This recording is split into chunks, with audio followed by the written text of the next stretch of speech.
Hey guys, what's up? It's Erica. Welcome to or welcome back to my channel. In today's video, you're gonna be joined by little Mo. Basically, I'm just gonna be telling you guys about like international dog rescue and our experience with it, because honestly, when my sister first told me that we were gonna be adopting a dog internationally, I was like, are you sure this isn't a scam? I honestly had not heard of it. We were 100% nervous because we adopted him without ever meeting him. Basically, kind of like the story of how we got him was the dog that we had growing up passed away last December of 2020, and my sister was the one who like pushed our family to get our first dog, and pretty quickly she was like pushing us to get another dog, and my whole family was kind of like, it's too soon, we're not ready. But my sister was like, no, we need another dog. The house is so sad without a dog here. Basically what happened was my sister was just looking around for a dog, and this is also during COVID when literally every single dog was adopted. My parents loved our first dog. Our first dog was part poodle and part Bichon.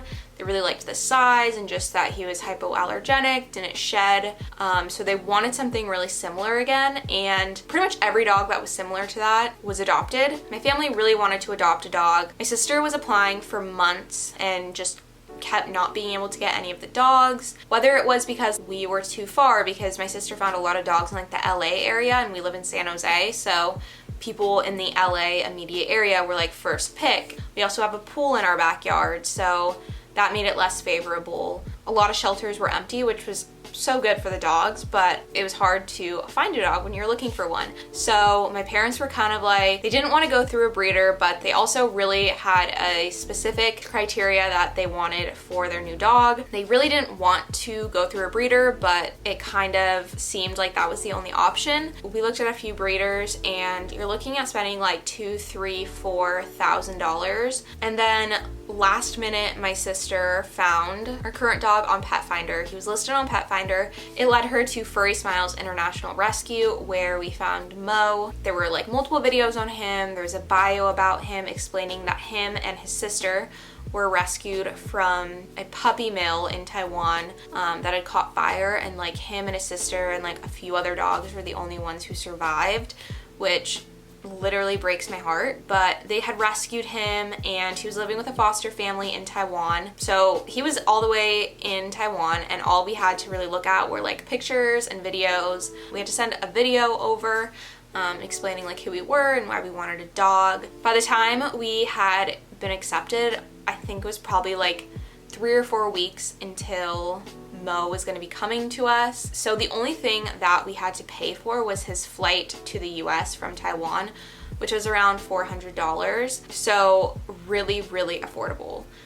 Also, Mo was listed as a poodle, but he definitely looks like he is mixed with something. We recently bought the dog DNA test, which we are going to do, and I do want to film that. I don't think he's a full poodle. He seems like he's mixed with something, but I don't really know what. Oh, also, when we adopted him, they said he was like 4 years old, but when we got him and we like took him to the vet, I forget if he had like a parasite or something, but he had to take some pill for a little bit.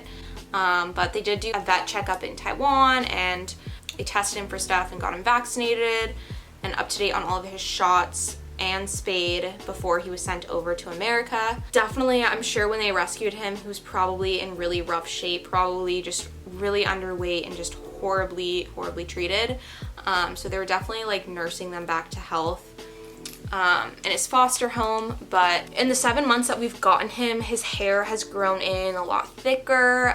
He's gained a little bit of weight, definitely seems a lot healthier, and my parents went and picked him up from San Francisco International Airport. He also came with like 5 other dogs that were being rescued at the same time from Taiwan. They were in little crates, and they had just flown for over 16 hours. So my parents met this liaison that was there who was like helping all the dogs travel.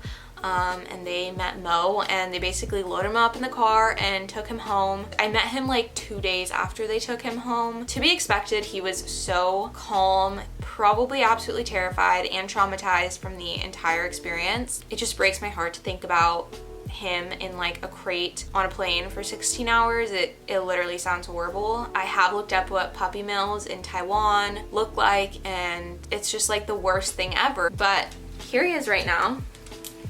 He is literally the most snuggly, cuddly dog ever, which like makes me so sad because he was in a puppy mill where like he couldn't have any love, human affection. I was so nervous about getting another dog. I was like, our first dog, I will just like never be able to love another dog like that. I feel like a parent because I'm like, your heart just grows and you just fall in love with another dog. Doesn't mean you love your first dog any less. You just like have more room in your heart to love. I was just also nervous about thinking like this was a scam because I had never heard of International Dog Rescue, and we like were adopting this dog, and I was kind of like, we've never met this dog. For all we know, they could send a completely different dog on the plane that then we have, and you know, like if we adopt him, he's ours, we're taking care of him, we're not going to give him up. But like, what if he's a terror? We've never met him.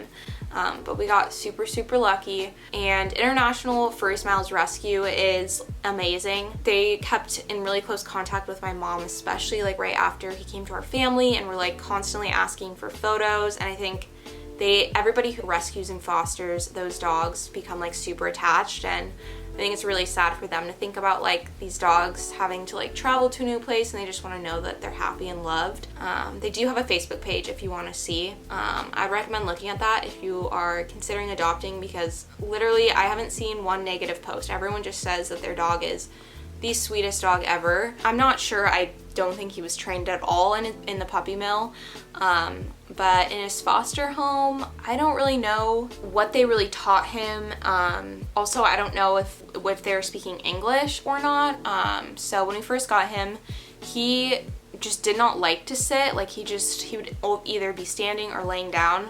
So he did not listen to those commands, but he was like very timid and just like traumatized. So he was good in the sense that he was just really scared. When we did get him, he was like mostly housebroken. Probably within a week, he was really coming out of his shell, and then probably within like a month, I feel like he was really himself, just like happy and running around the backyard and playing. And we've only had him for like 7 months now. Let me know if you guys have more questions about International Dog Rescue. I wasn't exactly sure what people would be interested in, but I have just like wanted to make this video for a while because it was something that I had no idea was even a thing. I know there are a lot of international dog rescues that save dogs from the meat trade.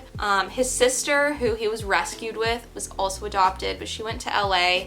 My hope is that one day we can take Mo and have him go see his sister again, because I feel like they were probably in like a crate together their whole time. I think he's happy. Hopefully he's happy that we rescued him. My whole family is just so in love with him and so happy that we found him. So yeah, let me know if you guys have any more questions about this and I can make a follow-up video. Thank you guys so much for watching, and I will see you guys tomorrow in my next video.